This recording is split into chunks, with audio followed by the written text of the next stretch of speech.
The maître d' at Romano's looked at me like I'd crawled out of a sewer. My best suit, which admittedly hadn't seen daylight since our wedding 5 years ago, pulled tight across my shoulders as I adjusted the tie that felt more like a noose. "Table for Mallory," I told him, forcing a smile. "Anniversary dinner." He consulted his book with theatrical importance. "Ah, yes, your party is already seated. Right this way, sir." My party? Vanessa had said it would just be the two of us. A romantic evening to celebrate 5 years of marriage, she'd insisted. Though lately, romance between us had been as rare as snow in July. The restaurant buzzed with Friday night energy. Couples leaned across candlelit tables, sharing intimate conversations over expensive wine. The kind of scene Vanessa loved, all performance and presentation. Me? I preferred Pete's Diner, where the coffee was strong and nobody cared if you wore grease under your fingernails. But tonight was about effort, about trying to salvage whatever remained of us. The maître d' led me through the maze of tables toward the back dining room. Through the archway, I caught sight of Vanessa's distinctive auburn hair, styled in that perfect bob she'd adopted since her promotion to HR director at TechFlow Solutions. She wore the black dress I'd bought her for Christmas, the one that cost more than most people's rent. Then I saw him. Eric Strom sat beside my wife, his arm draped casually across the back of her chair. His perfect teeth gleamed in the candlelight as he laughed at something she'd said. The real estate hotshot who'd been sniffing around our neighborhood lately, selling overpriced condos to young professionals who thought granite countertops equaled happiness. But Eric wasn't alone either. Neither was Vanessa. Brittany Walsh, Vanessa's best friend since college, sat across from them, her phone positioned to capture every moment. Jordan Martinez from Vanessa's office flanked her, also filming. Mark Thompson, Eric's gym buddy and fellow alpha wannabe, completed the circle. They'd arranged themselves like a tribunal. On the table, beside the champagne flutes and appetizer plates, sat a manila folder. Even from 20 feet away, I recognized the letterhead of Morrison & Associates, the law firm Vanessa had been consulting about estate planning. The pieces clicked into place with crystalline clarity. The mysterious phone calls, the late nights at the office, the new perfume, the sudden interest in working on our marriage that had led to tonight's dinner invitation. This wasn't an anniversary celebration. It was an execution. "Greg," Vanessa's voice carried across the dining room, bright and artificial. "There you are. Come join us." Every head in the restaurant turned. Conversations paused. The maître d' retreated like he sensed incoming disaster. I walked toward the table, my footsteps echoing on the hardwood floor. 5 faces watched my approach, 4 grinning with anticipation, 1 trying to look sympathetic. Vanessa had always been good at managing her expression, a skill that served her well in human resources. "Honey," she said as I reached the table, "I hope you don't mind, but I invited a few friends to help us celebrate." Eric stood and extended his hand. "Greg, right? Eric Strom. I've heard so much about you." I shook his hand, noting the Rolex, the manicured nails, the cologne that probably cost more than my monthly mortgage payment. His grip was firm, the practiced squeeze of a man who'd read too many articles about power handshakes. "Eric," I said, "the real estate guy. Vanessa's mentioned you." His smile widened. "All good things, I hope." "Oh, absolutely. She's very detailed in her descriptions." Before we dive deeper into this story, I have one small request. Please subscribe, drop a like, comment, and hit that hype button to boost this channel so more people can discover these incredible Reddit stories. Brittany giggled, holding her phone steady. Jordan adjusted her angle for better lighting. Mark cracked his knuckles like he expected trouble. I took the empty chair, the one that put my back to the wall and faced the exit. Old habits from my army days, before I'd traded combat boots for work boots and opened Mallory's auto repair. "So," I said, settling into my seat, "what's the occasion, besides the obvious?" Vanessa's smile flickered. She'd expected tears, maybe. Rage, certainly. Begging, possibly. What she hadn't anticipated was calm acceptance. "Greg," she began, her voice taking on that therapeutic tone she used with difficult employees. "We need to talk. About us. About our future." Our future. I nodded thoughtfully. Interesting phrasing. Eric leaned forward, unable to contain himself. "Look, buddy, this doesn't have to be ugly. Vanessa and we've found something special. Something real." "How long?" I asked. "What?" Vanessa blinked. "How long have you two been finding something special?" The table went quiet. Around us, the restaurant continued its Friday night rhythm, but our little corner had become an island of tension. "Does it matter?" Eric said. "Curiosity. Professional interest, you might say." Brittany lowered her phone slightly. This wasn't going according to script. 8 months, Vanessa said quietly. I did the math. 8 months ago, I'd been working 16-hour days to keep the shop afloat after losing my biggest contract. 8 months ago, Vanessa had been supporting me through the rough patch, bringing me dinner at the shop, telling me everything would work out. 8 months ago, she'd been planning my replacement. "Well," I said, reaching for the champagne bottle, "that explains the new lingerie." Vanessa's face flushed. "Greg, the one with the tag still on it, in the back of your drawer. I always wondered who you were saving it for." Eric's jaw tightened. "Hey now. Relax, champ. I'm not judging, just connecting dots." I poured myself a glass of champagne, noting the label. Dom Perignon. Someone was feeling generous with my money. Jordan whispered something to Brittany, who resumed filming. "The papers are right there," Eric said, gesturing to the manila folder. "Standard no-fault divorce. Very civilized." I opened the folder and scanned the documents. Vanessa's lawyer had been thorough. She wanted the house, half the business, alimony, and a clean break. In return, I'd get my truck, my tools, and the privilege of starting over at 38. "Civilized," I repeated. "Like ambushing someone at a public dinner?" "We thought it would be easier," Vanessa said, "with witnesses, to keep things calm." Witnesses. I looked around the table. Or an audience. Mark shifted in his chair. "Just sign the papers, man. Don't make this harder than it has to be." I studied him. 6'2", probably 200 pounds of gym muscle and protein powder. The kind of guy who thought intimidation was a valid negotiation tactic. "And you are?" "Mark Thompson, Eric's friend." "Ah, moral support." "Something like that." I turned back to the papers, reading carefully while 5 people watched my every move. The restaurant hummed around us, other diners enjoying their evening while mine imploded in slow motion. The settlement was worse than I'd thought. Vanessa wanted everything, the house we'd bought together, the business I'd built from nothing, even my dog Loki. She'd left me the debt and the privilege of paying her way through the transition to her new life. With Eric, who was married.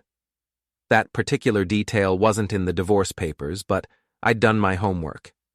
Eric Strom, successful real estate agent, married to city councilwoman Patricia Strom for 12 years, 2 kids in private school, big house on Elm Street. Vanessa didn't know. I could see it in her eyes, the confident glow of a woman who thought she'd won the lottery.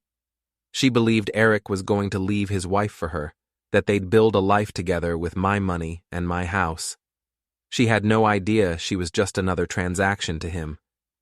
"This is quite thorough," I said, closing the folder. "Your lawyer earned his fee. So you'll sign?" Vanessa leaned forward eagerly. I looked at her, really looked. 5 years of marriage, and I was seeing her clearly for the first time. The calculating eyes, the practiced smile, the way she'd positioned herself for maximum sympathy while destroying my life in public. "Do I get cake?" I asked. "What?" "It's a celebration, right? Don't celebrations usually involve cake?" Brittany giggled nervously. Jordan kept filming. Eric looked confused.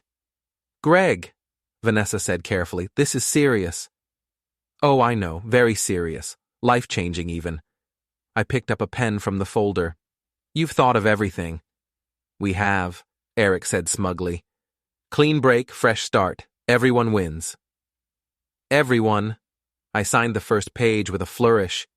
Interesting perspective. I worked through the documents methodically, signing where indicated, initialing amendments, dating everything properly. 5 years of marriage reduced to paperwork and witnessed signatures. When I finished, I closed the folder and slid it back across the table. There, I said. All done. Vanessa's smile was radiant. Greg, want to thank me? Don't. I stood and raised my champagne glass.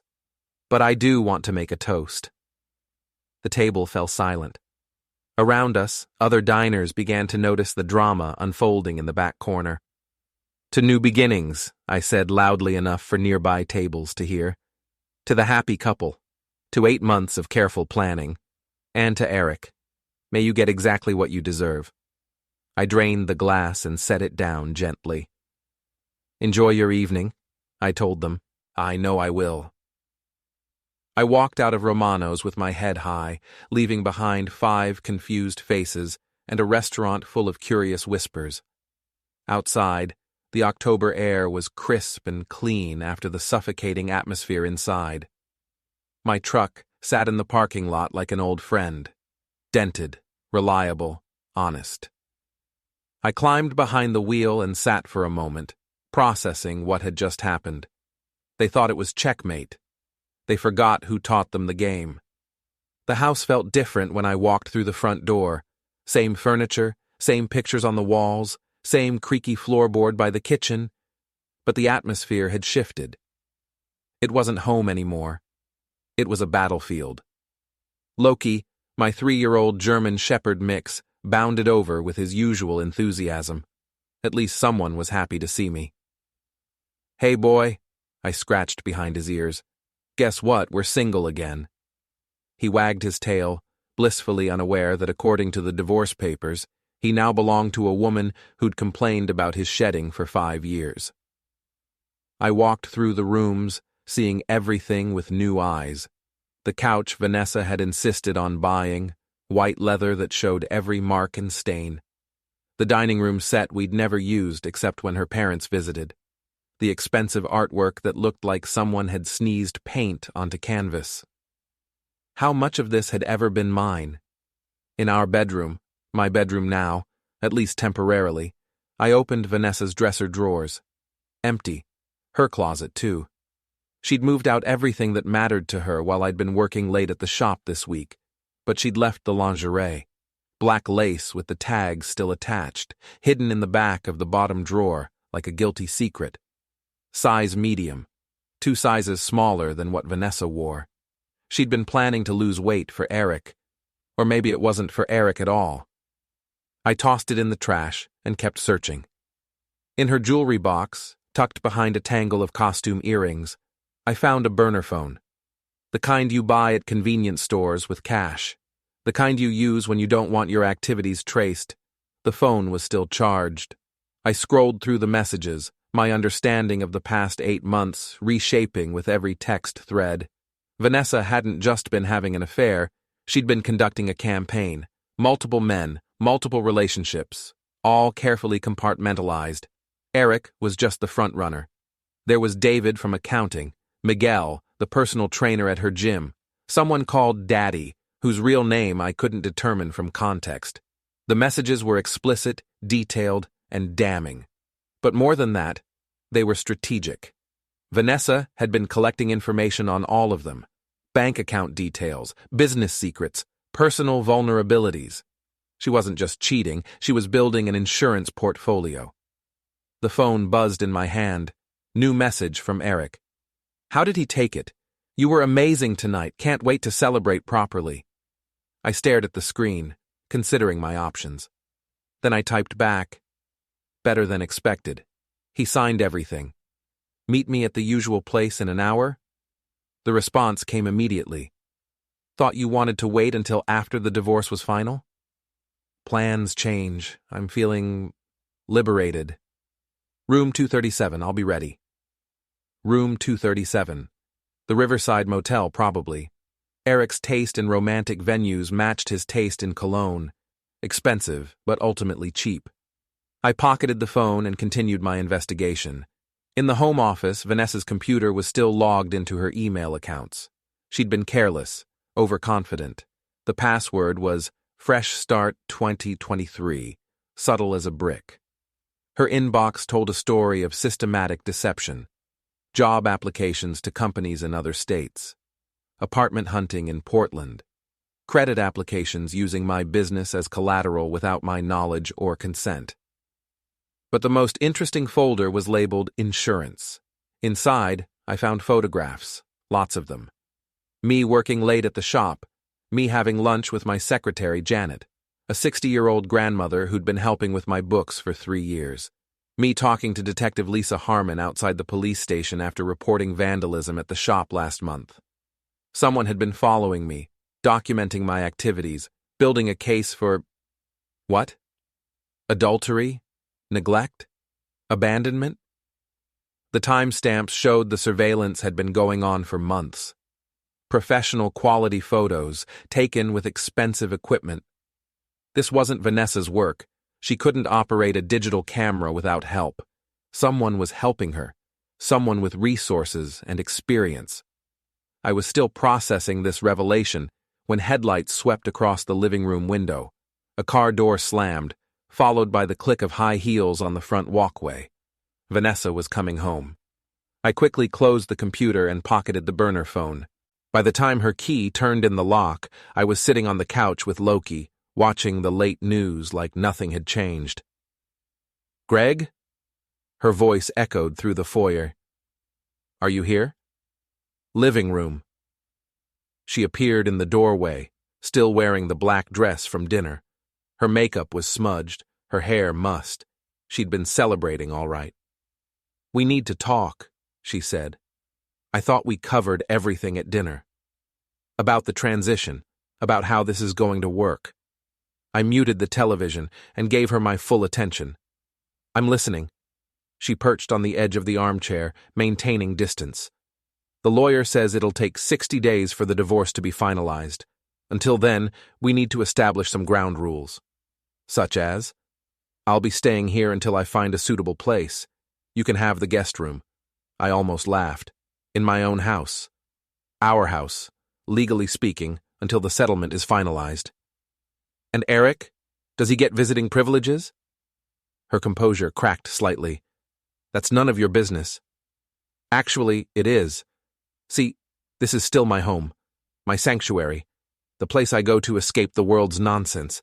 If you want to entertain guests, maybe you should consider a hotel." "Don't be petty, Greg." "Petty." I stood up, and Loki moved with me. "You ambush me at a public dinner, demand everything I've worked for, and plan to shack up with your boyfriend in my house, and I'm being petty?" "You signed the papers." "I did, because fighting you in public would have been ugly, and despite everything, I still have some respect for what we used to have." She softened slightly, sensing an opening. "We can be civilized about this." "Absolutely. In fact, I insist on it." "Good. Then, which is why I've already made some changes." Her smile faltered. "What kind of changes?" "Well, for starters, I called the bank, froze all our joint accounts pending the divorce settlement. Standard procedure, according to my lawyer." "You don't have a lawyer." "I do now.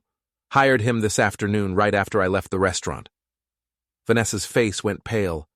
"Greg, you can't." "I also called the credit card companies. Canceled everything joint, kept what's solely in my name. Again, standard procedure." "That's my money too." "Was, past tense.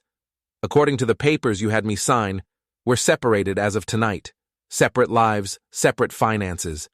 She stood up, her hands shaking. "How am I supposed to live?" "The same way I'm supposed to live, I imagine. Carefully. I have expenses, obligations. Should have thought of that before you decided to redecorate your life." She pulled out her phone, her regular phone, and started dialing. "I'm calling Morrison." "At 11 p.m. on a Friday? Good luck with that." She tried anyway, got voicemail, and hung up in frustration. "This is temporary," she said. "The court will straighten this out." "Maybe, but that'll take time. Weeks, probably, maybe months." "You bastard! Now, we agreed to be civilized." She stormed toward the stairs, then stopped. "My things are exactly where you left them. I'm not touching your stuff, but I did change the locks." "What?" "Security precaution. Can't be too careful these days. But don't worry, I had a new key made for you." I tossed her a single key from the coffee table. Just the one, though. Wouldn't want extras floating around. She caught the key and stared at it like it might bite her. "Sweet dreams," I said. "Try not to let the door hit you on the way up." After she disappeared upstairs, I sat back down and unmuted the television. The late news was running a story about identity theft, how trusting people got taken advantage of by those closest to them. How appropriate. Loki settled beside me, his head on my lap. Outside, the October wind rattled the windows.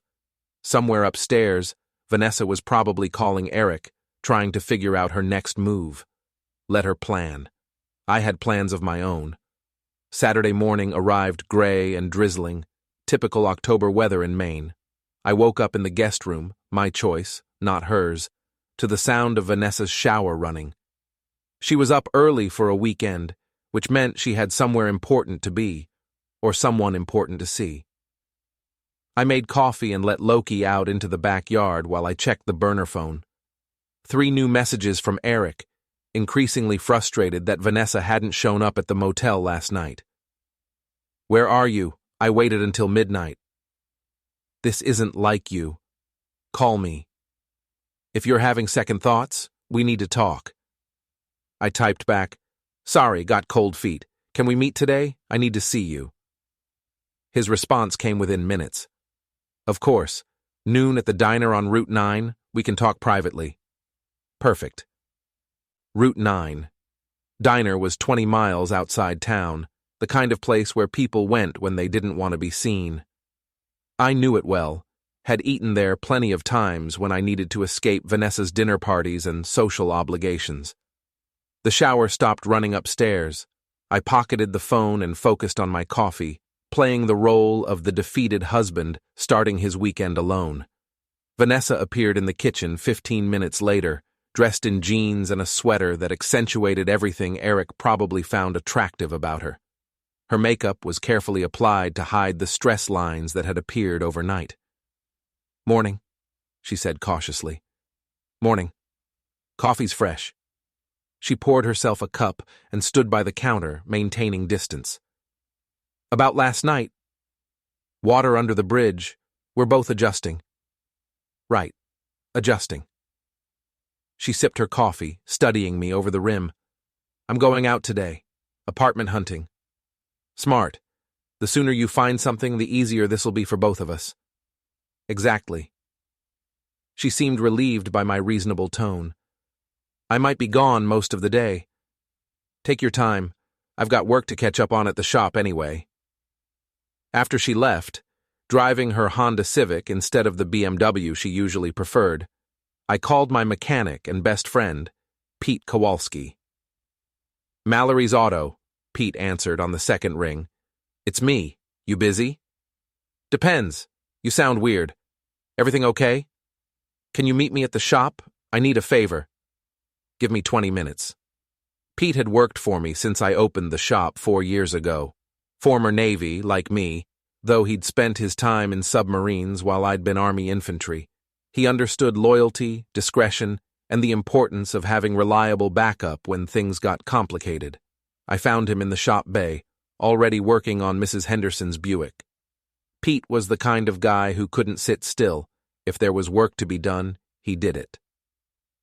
"So," he said without looking up from the engine, "heard you had an interesting dinner last night." Small towns. Information traveled faster than gossip, and gossip traveled at light speed. "Who told you?" "Janet's niece works at Romano's. Said there was quite a scene in the back dining room." "Not a scene. More like a performance. Pete straightened up, wiping his hands on a shop rag. He was my age but looked older, weathered by years of hard work and harder living. His wife had left him 2 years ago for an insurance salesman from Portland. He understood betrayal. Want to talk about it? I filled him in on the dinner, the divorce papers, and what I'd discovered at home afterward.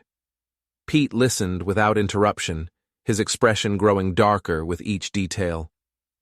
8 months, he said when I finished. She was planning this while you were working yourself to exhaustion trying to save the business. Gets better. I think she's been setting me up for something bigger than just divorce. I showed him the surveillance photos on Vanessa's computer, the systematic documentation of my activities. Professional work, Pete agreed. Someone with training and good equipment. Any ideas who?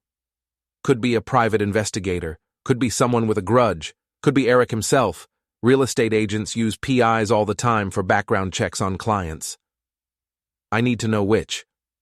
Pete grinned, the same expression he'd worn before particularly creative acts of sabotage during our service days. What do you need? Information. About Eric, about his business, about who he knows, and what he's hiding. And?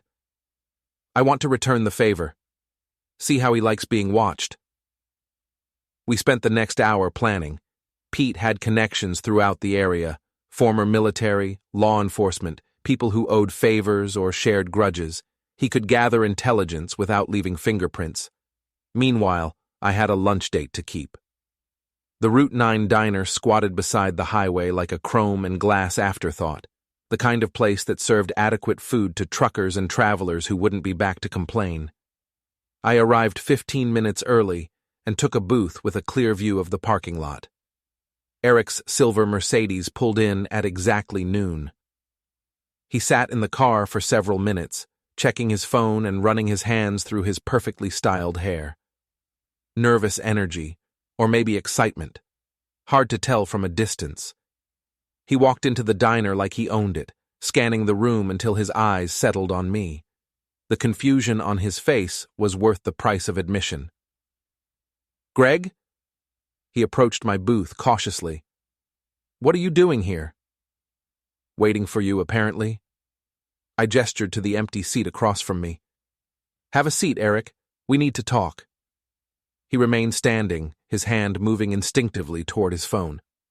I don't understand. How did you know about your lunch date with my wife? Lucky guess. The color drained from his face. Look, I can explain. No need. I know exactly what's been going on. I held up Vanessa's burner phone. Amazing what people leave lying around when they think they're smarter than everyone else. Eric slumped into the booth like a deflating balloon. This isn't what it looks like. Really? Because it looks like you've been screwing my wife for 8 months while helping her plan to take everything I own. Greg, you have to understand. Oh, I understand perfectly. You saw an opportunity, lonely housewife, successful business, assets to liquidate, classic predator behavior. The waitress appeared, a tired-looking woman in her 50s who'd probably seen every kind of drama the highway could produce. Coffee for both, I told her, and maybe some privacy. She nodded and moved away, recognizing the tone of a conversation that didn't need witnesses. What do you want? Eric asked. Information, starting with who's been taking pictures of me. I don't know what you're talking about. I pulled out my phone and showed him one of the surveillance photos. Professional quality, expensive equipment, someone with experience. Eric stared at the image, and I saw recognition flicker across his face. You do know, I said. Interesting. Look, that wasn't my idea. Vanessa insisted. On hiring a private investigator to build a case against me? What was the plan, Eric? Prove I was cheating so she could get a bigger settlement? It wasn't supposed to go this far. But it did, and now here we are. The waitress returned with our coffee. Eric ignored his cup, staring at the table like it held answers to questions he didn't want to ask. She's not who you think she is, he said finally. Enlighten me. Vanessa. She's got plans. Big plans. The divorce is just the beginning. Beginning of what? Eric looked around the diner nervously, then leaned forward. She's been talking to people. About your business, about your contracts, about expanding into commercial real estate. My business isn't for sale. It will be, after the divorce. Court ordered liquidation to pay the settlement. She's already got buyers lined up. I felt something cold settle in my stomach. Buyers like you?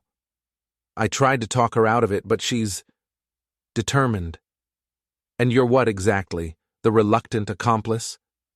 I'm in love with her. I almost laughed. Eric, you're married. Happily married from what I hear. 2 kids, big house, wife on the city council. You're not in love.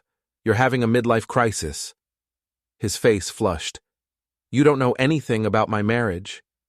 I know Patricia Strom is a smart woman with a good reputation and better lawyers than you can afford. I know she's got political ambitions that don't include scandal. And I know she's got no idea her husband is playing house with a woman who's planning to destroy an innocent man's life for profit.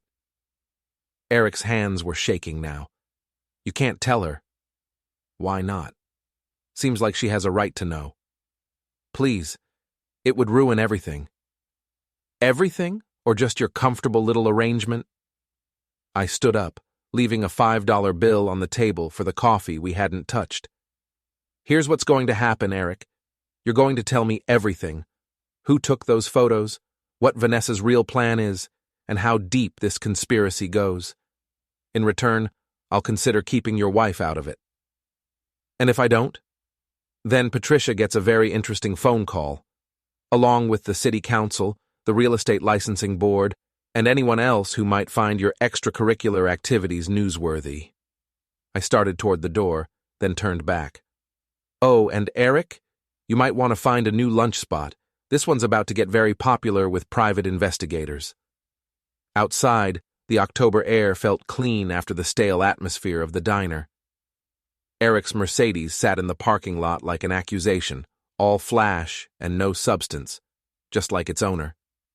My phone buzzed with a text from Pete. Got some interesting information about your new friend. Meet me at the shop. The game was just getting started. Pete was waiting for me in the shop office, surrounded by printouts and photographs spread across my desk like evidence from a crime scene. His expression was grim. You're not going to like this, he said without preamble. I poured myself coffee from the pot that had been brewing since morning and settled into my chair. Hit me. Eric Strom isn't just a real estate agent. He's a fixer. What kind of fixer? The kind who helps wealthy people acquire properties that aren't officially for sale. Divorce situations, bankruptcy cases, family disputes. Anywhere there's an opportunity to buy low and flip high. Pete handed me a stack of documents. Property records, court filings, business registrations, all featuring Eric's name or his various shell companies. He's done this before, Pete continued. At least 6 times in the past 3 years. Always the same pattern. Target a couple with valuable assets, seduce the wife, help her navigate the divorce to maximize the settlement, then swoop in as the buyer when the husband is forced to liquidate. I studied the papers, seeing the pattern emerge. What happened to the other husbands? 2 moved out of state. 1 had a nervous breakdown. 1 started drinking heavily and lost his business anyway. 1 what? Took a long walk off a short pier. Literally. They found his body in Portland Harbor 6 months after his divorce was finalized. The coffee turned bitter in my mouth. Accident? Officially? Yeah, but the timing was convenient. His ex-wife had just inherited his life insurance policy. And Eric? Bought the guy's auto parts business for 30 cents on the dollar. Flipped it to a national chain 6 months later for a $2 million profit.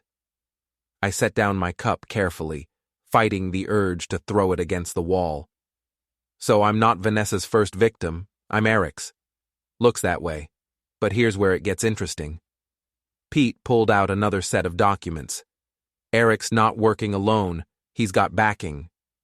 What kind of backing? Financial, legal, political. His wife Patricia isn't just a city council member. She's the chair of the Economic Development Committee, the committee that approves zoning changes, tax incentives, and development permits.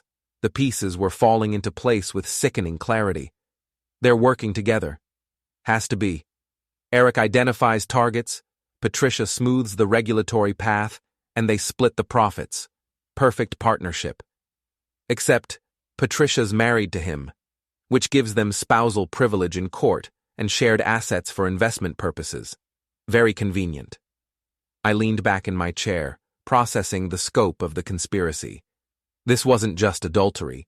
It was organized fraud on a massive scale. "There's more," Pete said. "The private investigator taking those photos of you? His name is Marcus Webb." "Wait." I held up a hand. "Run that name by me again."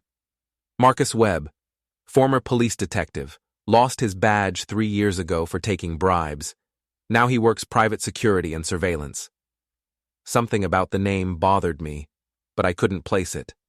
What kind of bribes?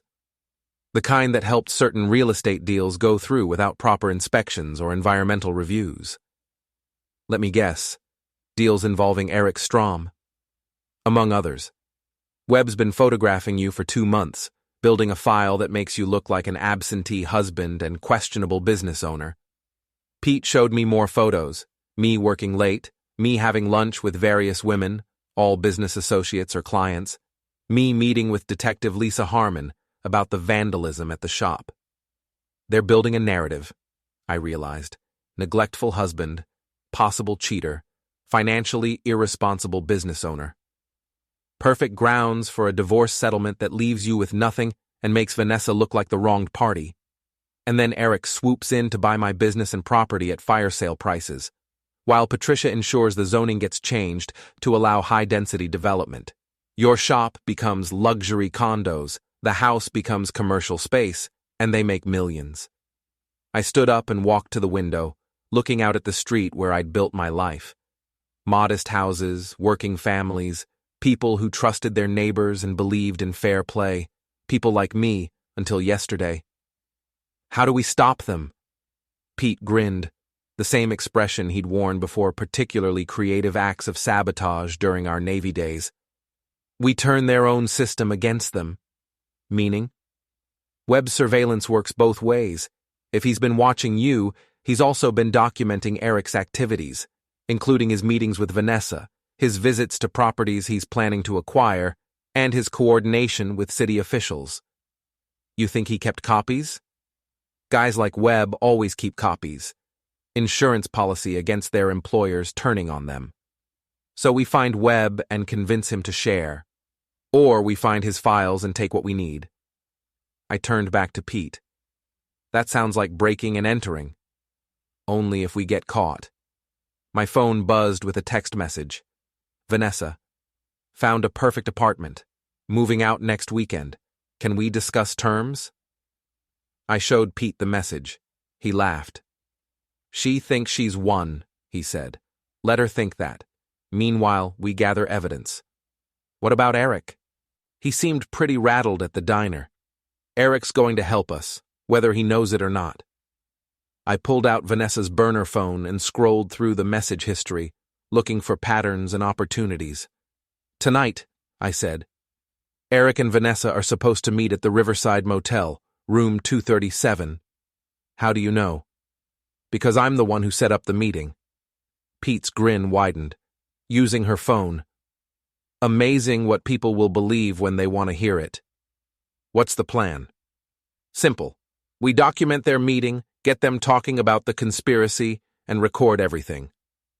And then? Then we give Marcus Webb a taste of his own medicine. The afternoon passed quickly as we prepared. Pete had contacts who could provide surveillance equipment, the kind that didn't leave serial numbers or purchase records. I had intimate knowledge of the Riverside Motel's layout from my days doing repair work on their heating system. By evening, we were ready. The Riverside Motel hadn't been renovated since the Carter administration. Faded pink stucco, flickering neon sign, and the kind of clientele that paid cash and didn't ask for receipts. Room 237 was on the second floor, accessible by external stairs and conveniently located next to a utility room. Pete and I arrived an hour before the scheduled meeting, parking in the lot of the abandoned gas station across the street. We had a clear view of the motel entrance and Eric's usual parking spot. "There," Pete said, pointing to a silver Mercedes pulling into the lot. "Right on time." Eric parked and sat in his car for several minutes, checking his phone and adjusting his appearance in the rearview mirror. Finally, he got out and climbed the stairs to the second floor. "Now what?" Pete asked. "Now we wait for Vanessa to show up and wonder why Eric's already here." My phone, Vanessa's regular phone, which I'd borrowed from her purse, rang 20 minutes later. "Greg, where are you?" "Home. Why?" "I'm at the motel and Eric's car is here, but he's not answering his door." "What motel?"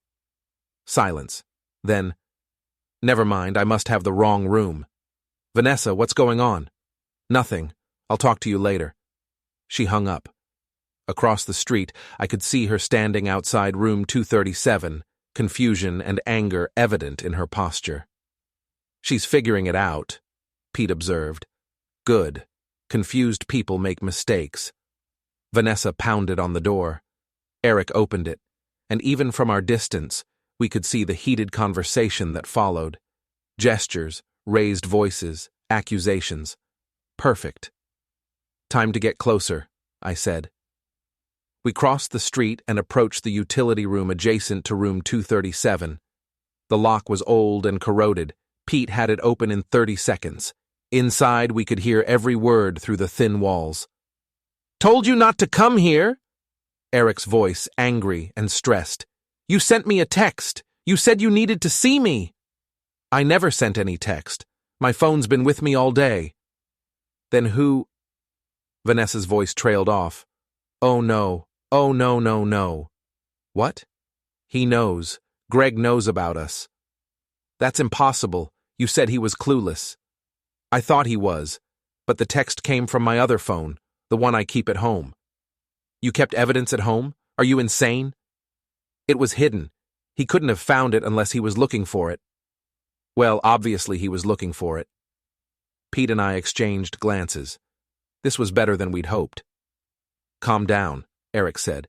"Even if he knows about the affair, he can't prove anything else." "What about Marcus? What about the photos?" "Webb's a professional. He won't talk." "You don't understand. If Greg's been planning this, if he knew we were coming here tonight—" "You think he's watching us?" "I think we need to leave, now." "Wait, if he's trying to trap us, running away makes us look guilty." "We are guilty. Of adultery, not conspiracy. There's a difference. Tell that to Patricia when she finds out you've been using city resources to target private citizens for financial gain." Pete and I looked at each other.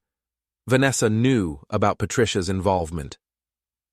"Patricia doesn't know about you," Eric said.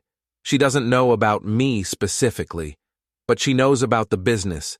She's been helping you for years." "That's different. That's just efficient government." "That's fraud, Eric. And if Greg exposes it, we all go down." "He won't expose anything. He doesn't have proof." "He has my phone. He has our messages. He has photos of us together." "Circumstantial evidence." "He has bank records showing money transfers from your shell companies to accounts I set up. He has documentation of property purchases that coincide with divorce settlements. He has—" "How could he have any of that?" "Because I kept copies of everything. Insurance, in case you tried to cut me out." The silence that followed was deafening. Finally, Eric spoke, his voice eerily quiet. "You've been planning to blackmail me. I've been planning to protect myself, just like you've been planning to use me. I love you. You love what I can do for you, just like I love what you can do for me. But if this falls apart, it won't fall apart. Greg's a mechanic, not a criminal mastermind." "Then explain how he knew about tonight." Another silence, then footsteps, moving toward the door. "Where are you going?" Vanessa called. "To have a conversation with your husband." "Eric, don't—" The door slammed. Through the utility room window, we watched Eric storm down the stairs and across the parking lot to his Mercedes. He was coming for me. Perfect. Eric's Mercedes roared to life and peeled out of the motel parking lot, heading toward town with the urgency of a man whose carefully constructed world was collapsing. Vanessa appeared in the doorway of room 237, her face pale in the flickering neon light. "Should we follow him?" Pete asked. "No need. I know where he's going." We waited until Vanessa left, driving her Honda with the defeated posture of someone whose grand plans had just imploded, then made our way back to my truck. "So what now?" Pete asked as we headed toward town. "Now we go home and wait for Eric to make his next mistake." "You think he'll actually show up at your house?" "I'm counting on it.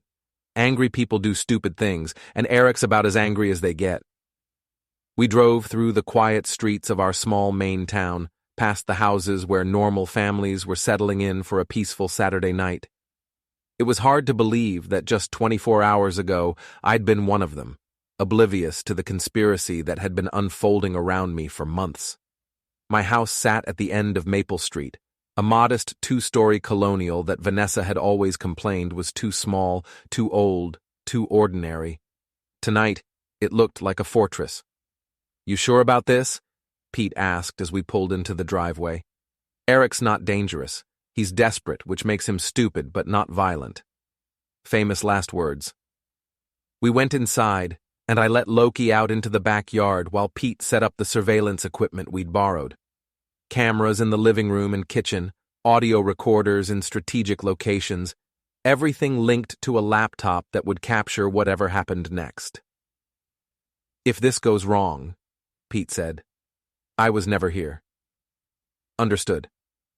And if it goes right?"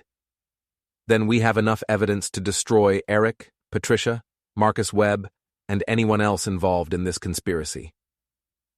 Pete finished with the equipment and headed home, leaving me alone with Loki and the weight of what was coming. I made coffee, fed the dog, and settled in to wait.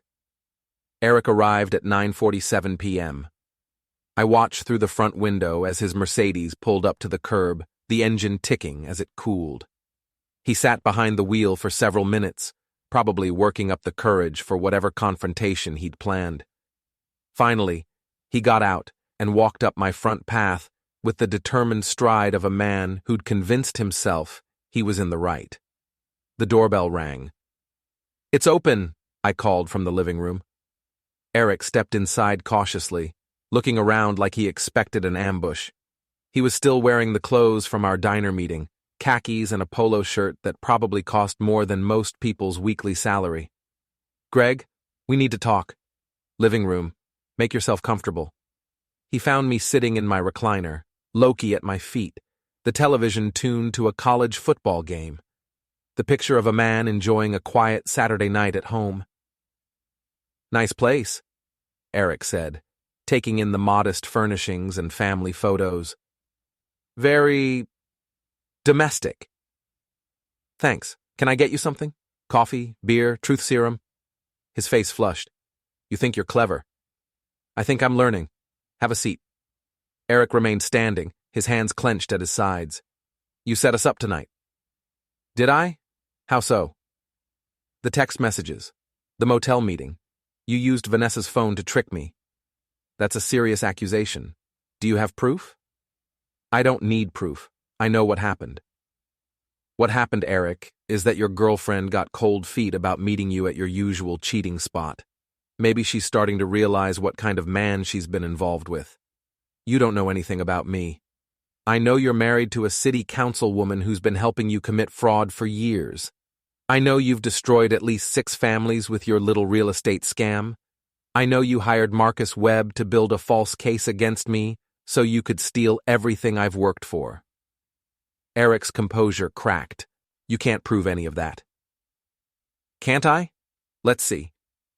I have financial records showing money transfers between your shell companies and accounts Vanessa set up. I have surveillance photos documenting your meetings with city officials. I have recorded conversations between you and Vanessa discussing the conspiracy." "You're bluffing." "Am I?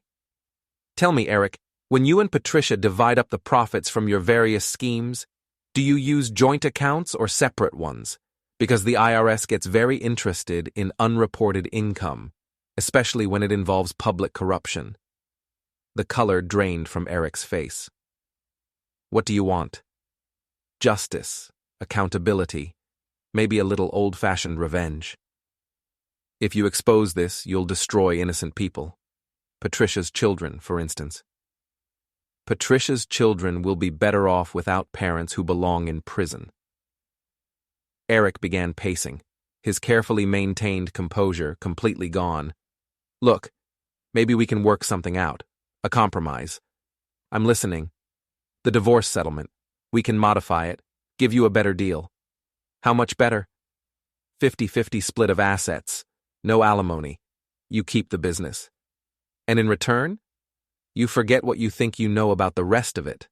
I pretended to consider the offer. That's generous, but I'm curious. What makes you think I'd trust you after everything you've done? Because destroying us won't bring back what you've lost. Vanessa's still gone. Your marriage is still over. At least this way, you get to rebuild. With what? The scraps you're willing to leave me? With your dignity intact. No public scandal, no messy court battles, no media attention. You're assuming I care about dignity more than justice. Eric stopped pacing and looked directly at me.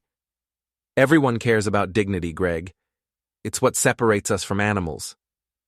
Animals don't lie to their mates for 8 months while planning to destroy their lives. That's different. How?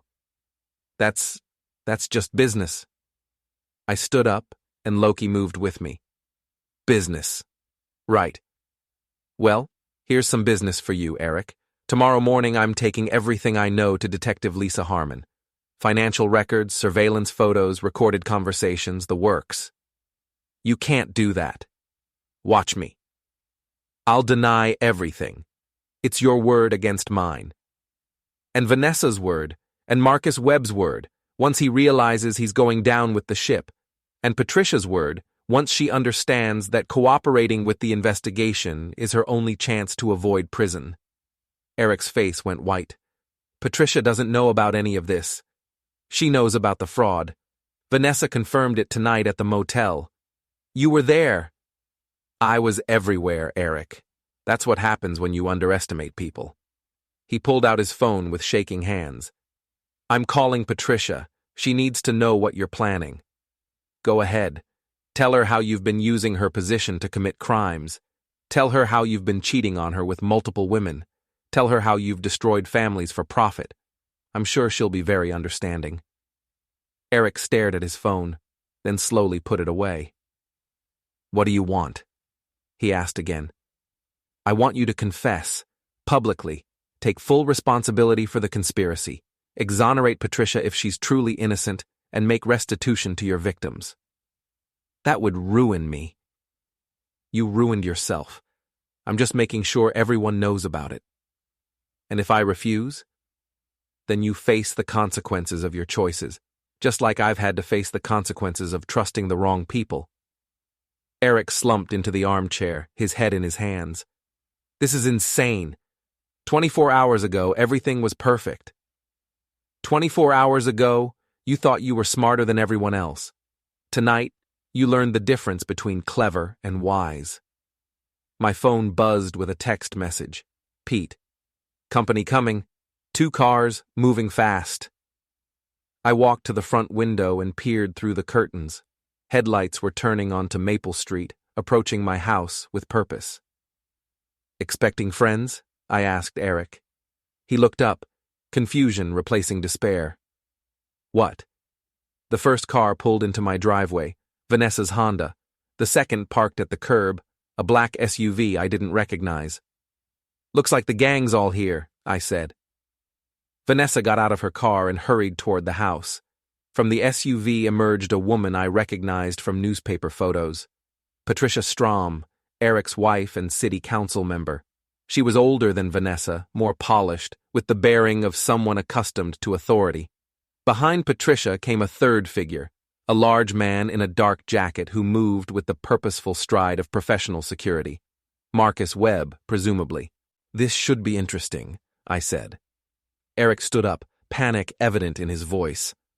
Patricia can't see me here. She can't know about any of this. Too late for that, don't you think? The front door opened without ceremony. Vanessa entered first, her face flushed with anger and desperation. Patricia followed, her expression coldly furious. Webb brought up the rear, his hand resting casually near what was probably a concealed weapon. Well, I said, this is unexpected. Should I make more coffee? Patricia Strom looked around my modest living room with the disdain of someone who'd grown accustomed to luxury. Her gaze settled on Eric, and the temperature in the room seemed to drop 10 degrees. Hello, darling, she said. Having a nice evening? The silence stretched like a taut wire, ready to snap. Patricia Strom stood in my living room doorway, her perfectly styled silver hair and designer clothes making her look like she'd stepped out of a political campaign poster. Beside her, Marcus Webb looked exactly like what he was, a disgraced cop who'd traded his badge for a private investigator's license and a flexible moral code. Eric hadn't moved from the armchair, frozen like a deer in headlights. Vanessa hovered near the entrance, clearly regretting whatever decision had led to this confrontation. Patricia, Eric finally managed, I can explain. I'm sure you can. Her voice carried the crisp authority of someone accustomed to boardrooms and city council chambers. You always were good with explanations. She turned to me, extending a manicured hand. Mr. Mallory, I presume. I'm Patricia Strom. I believe you've been having some interesting conversations with my husband. I shook her hand, noting the firm grip and direct eye contact. Whatever else she was, Patricia Strom was nobody's fool. Mrs. Strom, your reputation precedes you. As does yours, apparently. She glanced around the room, taking in the surveillance equipment Pete had installed. Though I suspect there's more to you than meets the eye. Webb spoke for the first time, his voice gravelly from too many cigarettes. We should make this quick. Neighbors might be watching. Let them watch, I said. I've got nothing to hide anymore. Patricia smiled, a cold, calculating expression that reminded me why she'd been successful in politics. That makes one of us. She moved to the center of the room, positioning herself where she could see everyone. Now then, let's discuss why we're all here. I think that's obvious, Vanessa said. Greg's been... I wasn't speaking to you. Patricia's tone could have frozen boiling water. In fact, I'm curious why you're here at all. This seems like a conversation between adults. Vanessa's face flushed, but she remained silent. Patricia turned back to me. Mr. Mallory, I understand you've uncovered some irregularities in certain business dealings. Irregularities. That's one way to put it. What would you call them? Fraud, conspiracy, corruption of public officials. Take your pick. Eric started to protest, but Patricia silenced him with a look. Those are serious accusations, she said. Do you have evidence to support them? Enough to interest law enforcement. May I see it? I considered the request. Patricia Strom was either genuinely innocent of her husband's crimes or the most accomplished actress I'd ever met. Why? I asked. Because if my husband has been using my position to commit crimes, I need to know about it. And if he hasn't, I need to protect both our reputations from false accusations. Webb shifted uncomfortably. Patricia, maybe we should... Marcus, please. The adults are talking. I walked to my desk and retrieved the folder Pete and I had assembled. Financial records, property transfers, surveillance photos, recorded conversations, everything we'd gathered in the past 24 hours. This is just a sample, I said, handing her the folder. I have copies of everything stored safely off-site. Patricia opened the folder and began reading, her expression growing darker with each page. Eric watched her with the expression of a man awaiting his execution. 8 victims, she said finally, over 3 years. That we know of. Financial losses totaling over $4 million. Conservative estimate. She looked at Eric with disgust. And you used my committee approvals to facilitate the property transfers. Eric found his voice. Patricia, I can explain. Explain what? How you forged my signature on zoning variance applications? How you used my letterhead to expedite building permits? How you turned my office into a criminal enterprise? I never forged anything. You signed those documents. The room went quiet. Even Webb looked shocked. Patricia's voice dropped to a whisper. What did you just say? Eric realized his mistake too late. You meant that I knowingly participated in defrauding innocent families? No, I meant that you trusted me to handle routine paperwork and I took advantage of that trust. By committing crimes in my name. By finding opportunities that benefited both of us.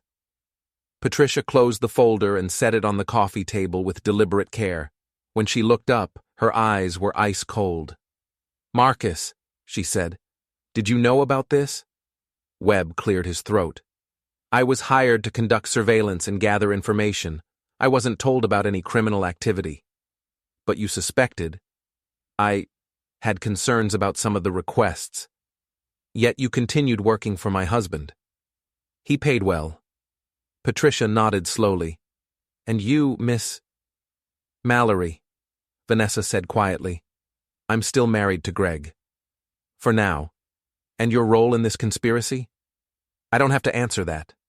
No, you don't. But your silence speaks volumes. Patricia turned back to me. Mr. Mallory, what do you want? Justice, restitution for the victims, and assurance that this stops here. And in return? I'm willing to consider the possibility that you were an unwitting accomplice rather than a knowing conspirator. How generous of you. I thought so.